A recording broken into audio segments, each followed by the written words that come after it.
Hello everybody, back here again for vlog a day. And today is Tuesday the 30th, and today was a lovely, beautiful day to be alive. Got up this morning, fairly normal time frame. No mess to clean up for my dog, so definitely a positive, good day.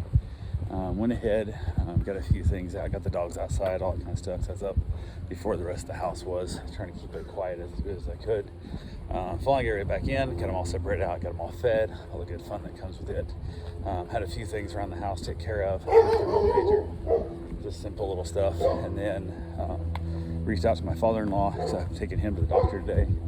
Sent him a text, kind of give him a heads up of like what time he'd be leaving and stuff, and then no response, so I waited a little bit and sent him another text like, hey, this is what we're leaving, this is our agenda, our, plan. No response. So I send back there, I'm like, what the fuck? So I'm like, are you awake? Are you up? I'm like, what the hell? And he goes, yeah, I'll be ready. I'm like, okay, bitch. Like, clearly just acknowledgement that you're alive and you're here and like still on the planet and getting my messages and stuff be handy. Just a simple little, hey, I got it, thumbs up, something. Just that annoyance of what it is. So said to hell with it, no big deal.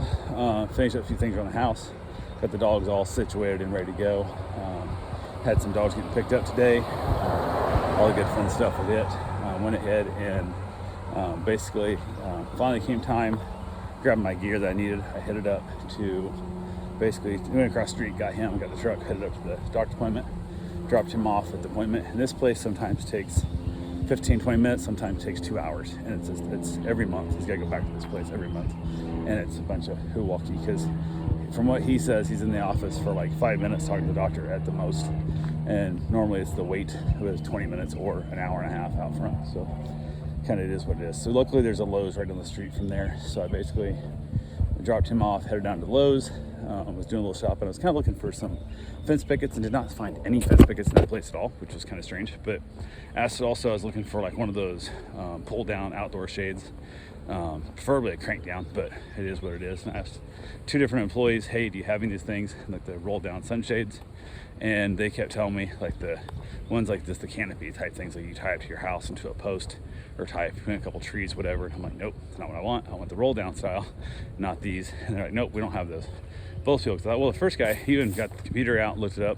Nope, don't exist. Second guy, I went and thought, well, I'd be surprised how often people will say they don't have shit when they don't know. They don't bother asking other departments, kind of thing. So said hell, asked the second guy, same thing. Nope, not nothing.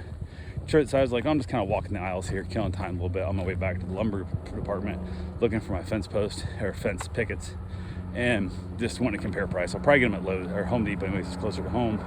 But I thought, I'm here, got the truck, no big deal. I was also looking for shelves to put in the living room for my father-in-law to be able to put his records and stuff on and go from there.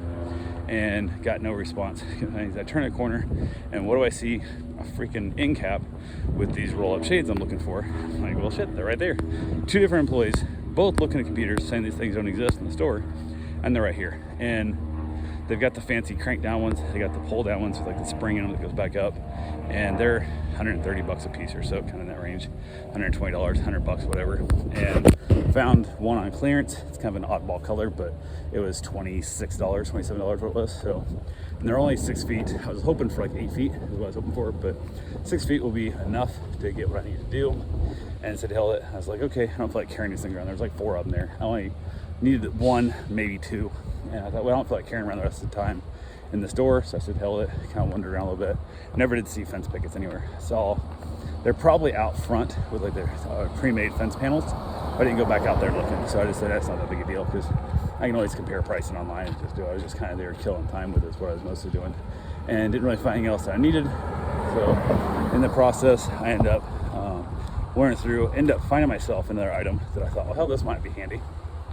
So I bought a couple of little things, and then I got a text from my father-in-law saying he was done, and it was a very short trip this time.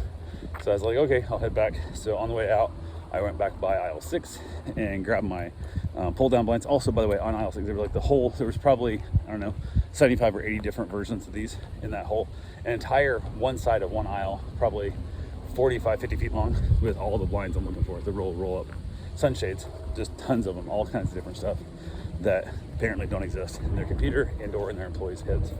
But it is what it is. So I got what I wanted, went out to the outside checkout, and then waiting in line. Kind of became a little bit of an issue. There was a guy that was kind of upset he wasn't getting his discount, military discount, and he was, not really, he wasn't being a dick, but he was being kind of persistent, like, hey, you guys give 10% military discount. I still have, here's my military ID and stuff. Like, why am I not getting this? And then one was like, I don't know, the computer's not doing it. And we can't think about it. It's all about the computer. And then there's like 3 employees now. Nobody can figure it out. And finally, somebody else came up. I guess somebody who actually knows what's going on with the system. And she goes, what you're buying is already on sale. He's buying big bags of mulch. And he goes, they're already on sale. We don't give military discount to sell price items. And he was like, oh, is there stuff? And I said, how much are they on sale for? And he looked and stuff. And he's like, I said, less than 10%. Tell him he don't want it. Come back when the sale's over and get 10% off. And they were like 20% off. So he was still doing fine. And he's like, okay. Once he knew, he was fully okay with it. 100%. That's your policy. But the fact that 3 cashiers didn't know what the policy was seems kind of dumb. Like, your cashier should know cashier type policies. Like, come on, people. I understand we're in a new world where nobody cares about their job. They can't get people to work to show up, let alone know stuff. So kind of is what it is. But went ahead, once I got that figured out, he moved on, he paid his price and pieced out. Got up there, paid for my stuff, nothing major. Got my stuff, is less than $100. And the screen out there doesn't show you like what each item's ringing up at, which is super annoying. So I did the quick math in my head, 26 bucks a piece, 27 bucks a piece, so 30 bucks each. And then the other item I was getting, was in that range. I should be about 100 bucks. And it came to 98, something was change with tax. So I was like, okay, I'm good. So, because it would have been almost, $250 without. So I was like, okay, cool. So I got my discounts, so I'm good there. So went ahead, chucked those in the truck real quick, ran over, grabbed my father-in-law, and texted him. I said, hey, I'm on my way. I'll be out there in a few minutes. And then basically I come roll up in the parking lot, text you on here, and I pull up in front of the building, and I wait there for like 4 minutes as he walks out. And I'm like, when I told you I was on my way, I'm like 4 minutes away. You could have stood outside for a minute or whatever, but it is what it is. So he got in the truck, we head back. And as we're heading home, and I told him I was going to Lowe's too, which is the best part. He then tells me that he has cockroaches in the house, my old house that he's now living in. And I'm like, what? He spills food everywhere. It's just gross. So I'm like, okay, I just went to Lowe's, right? I just came back from Lowe's. You could have told me that I could have bought treatment, stuff to treat the house with, and didn't bother to tell me that. So I was like, okay, whatever. So kind of is what it is there. So yeah, I was like, okay, fine. So decided I'd go home and do a little research on what I need to buy, post this up on Facebook, ask me like, hey, what do you guys have best luck with in that?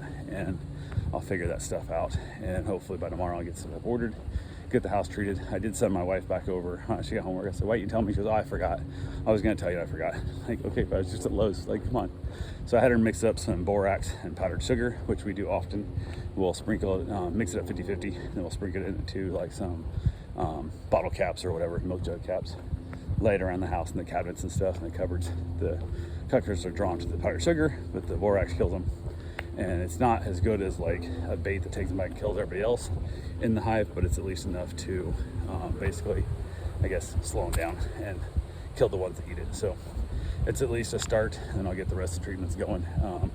When I first moved into that house 7-8 years ago, it had a really bad cockroach problem that I hired multiple different companies, and each one of them was charging so much money. It was a lot of money, and we were still constantly seeing cockroaches on like a regular basis. And I'm like, I understand it's Florida and cockroaches are a thing here. There's a lot of them, but it shouldn't be this much, especially what I'm paying for. So I said, hell, that I'd paid like the full year, the whole thing. Gave up, said hell, I started treating it myself, and was able to keep it down. We still get, every once we get, especially big ones come in the doorway and stuff. They'll kind of come in, you'll see them, not the little Germans, but the other cockroaches and stuff. But other than that, I was like, okay, I gotta find some new treatment stuff.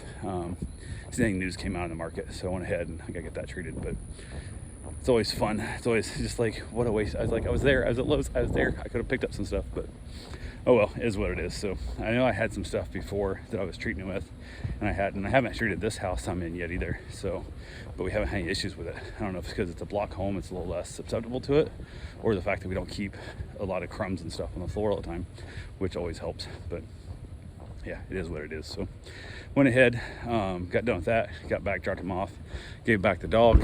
Owner came back, picked the dog up, everything went fine there. We chatted a little bit. Talked about, he was out in Vegas, we talked about gambling and all kinds of stuff, and kind of hinted towards maybe getting like a little poker game or something together. about maybe having, you know, trying to do like just a friendly poker tournament game. And I don't know if it'll happen or not. So like I told him, I haven't played poker since I moved to Florida, and it's except for one charity tournament I did with Rural Radio that I was in. That, oh well, it's all good. So yeah, we chatted a little bit, talked and stuff. Dog went home, everything was good there. Get back to the next dog I was going to get back. I think I got in late, and it's a little big month in the morning. I said 100% fine, so we know the possibility with the flights, delays, and all that fun stuff. So it's all good there. Went for my run, got my run in, got back, and just wasn't feeling hungry again. So haven't eaten since, I don't know, was it Sunday? I think it was Sunday. And midday I had 3 cookies and haven't eaten since that time. I just not felt hungry yet. So went, got my run in. From there, got back, and I was like, yeah. Told my wife she was getting home from work. I said, go ahead and eat whatever you want, whenever you want. I'm gonna get some other stuff down here. So I went ahead and mowed the yard, got it all mowed up, and then had a meet and greet coming, or no, drop off coming. Had a drop off coming, so I wanted to get in and out of the shower before that. So I went ahead and got the drop off done. Then we had a meet and greet also that happened as well. So but yeah, overall, pretty good day. We ended up back outside after the meet and greets and the drop offs were done. Ended up back out there hanging out with all the dogs and just enjoying myself a cigar, and started up the printer to run a long run. I've got the last 2 pieces of that blaster that I'm making for somebody, and hopefully it turns out and it all kind of mostly fits together, and he can Bondo it and sand it and basically paint it however hell he wants to paint it. So it is what it is. But anyway, that's all I got for right now. I will talk to you guys tomorrow. Have yourself a safe, wonderful day. Thanks for watching.